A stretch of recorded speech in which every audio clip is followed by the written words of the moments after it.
Last night when I was doing the gospel proclamation, I had this sort of funny experience where I was reading the words on the page, but I was thinking about what it would have been like once Jesus released all these animals in the middle of a city. And I had to keep myself from laughing a little bit about the idea of cattle and sheep just running through, essentially what would have been the equivalent of like downtown Spokane, and what people might have thought, just seeing a random sheep or cow running past them, and where did they all go? I have no idea. But the question that these passages brought up for me this week, and one that I will pose to you, and not rhetorically actually, is what is it that identifies us as Christian? If you had to give one word, what is it that identifies us as Christian?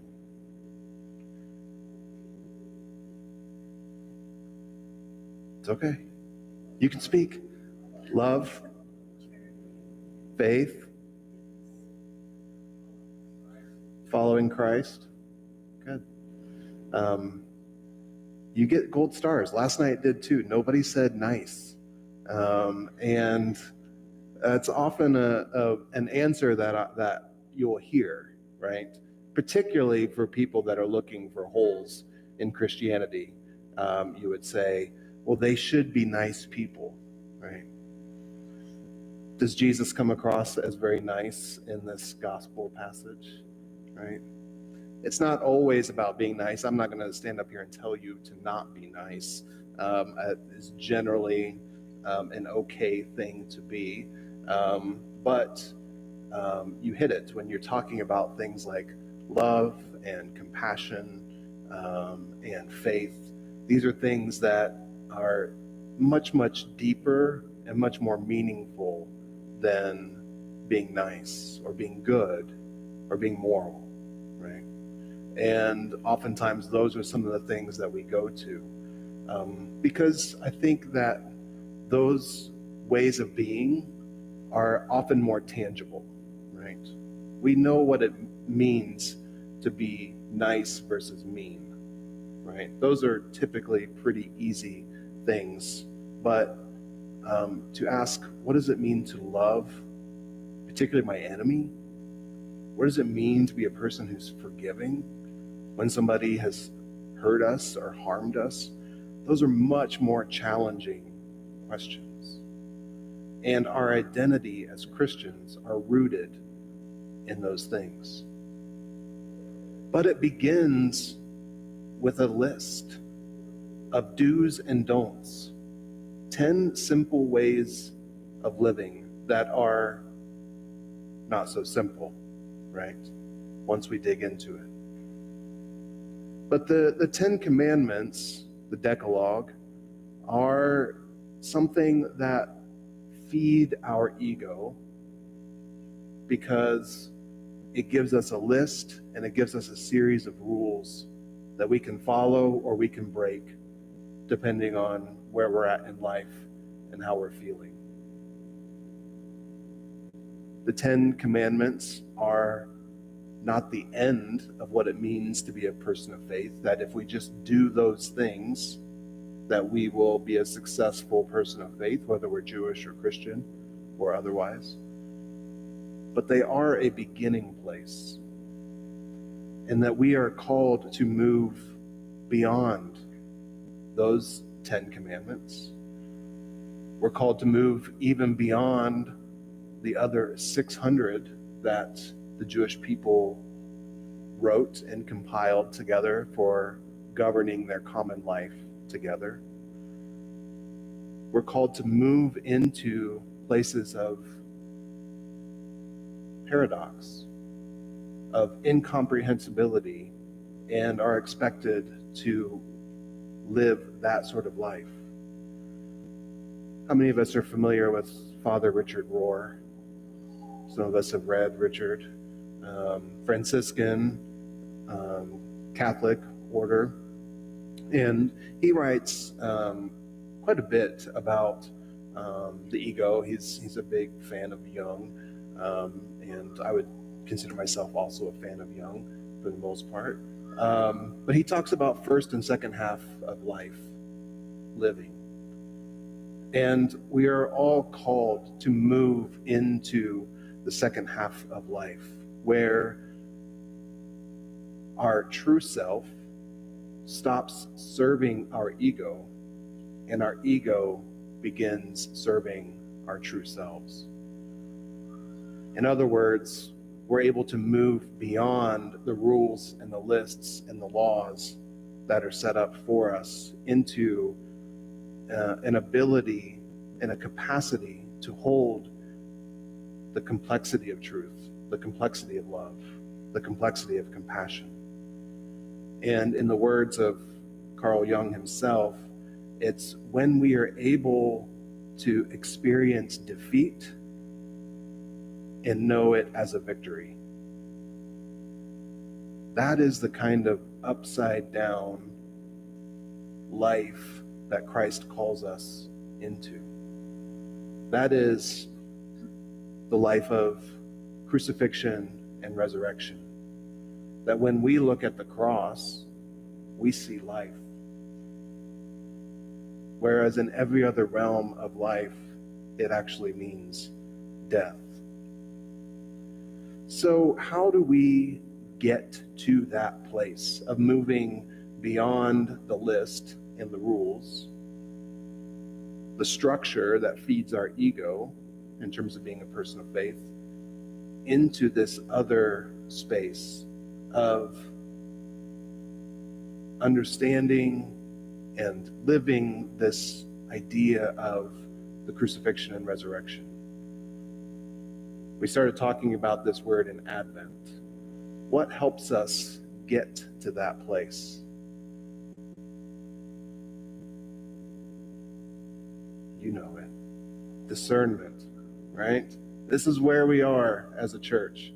Just as a reminder, in case you forgot and thought that we had already done our discernment work, right? I'm here to keep reminding us. These passages tell us that we can seek the wisdom of the world, but there's something even deeper than that wisdom, and that's actually the foolishness of God. Do you see how it takes faith and discernment to even begin to understand what that means? That if there is such a thing as the foolishness of God, right, that it's wiser than all human wisdom. This is why we need to be a discerning people, why we need to be a listening people. Because while we can look for signs outside of us, we can look for the wonders, we can seek all kinds of wisdom from philosophy and science and all these other realms of life, what we're really looking for is beyond that. It's in the realm of the mystical. We're looking for resurrection. That is the only sign that we have. That is the only sign that God, through Christ, has given us for us to truly follow, to be our most loving, most true selves.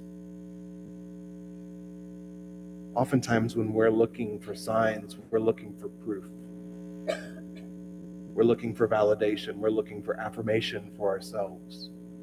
And that's not always a bad thing. Trust me, it's not always a bad thing. And yet it's not the whole thing. It's not the whole picture. We're leaning into a new kind of identity that is rooted in the crucifixion and the resurrection. And we can look for signs of resurrection all around us. After yesterday's weather, the blue skies and the sun this morning felt like resurrection to me. Did it feel like that to you? Yeah. And it's often how we reframe the signs that we see, to reframe them in the light of resurrection, and not just proof for us of something that we need or we desire, something that our ego wants. Our call is to be foolish enough to not totally let go of our ego, not totally let go of our desires, but allow our desires to be shaped by something deeper, something truer, by Christ crucified and resurrected. Is it true that our world and our society would be way better off if we were all perfect at following the 10 Commandments? If we didn't lie to one another, if we didn't kill one another, if we didn't steal, if we honored our parents, if we didn't covet our neighbor's possessions? Yes, that is a good starting place. And yet when we do that, and we do that well, and I would say probably all of us follow the 10 Commandments quite well, what do we move to beyond that? What is our identity wrapped up in? I think we are called to stop making God's temple a marketplace of things that are just for us. And if we take God's temple to move beyond the temple that was in Jerusalem to mean the whole world that God created, have we not turned the earth into a marketplace for our goods and services? Our own lives, our very bodies as God's temple. Oftentimes, our own lives are kind of like this marketplace. Jesus wants to overturn all of that within us and within our world, to flip it upside down through the crucifixion and the resurrection. So may the signs that we look for, the signs that turn our marketplace into God's holy temple, be signs of resurrection, where our deepest desires serve Christ crucified and Christ resurrected. Amen.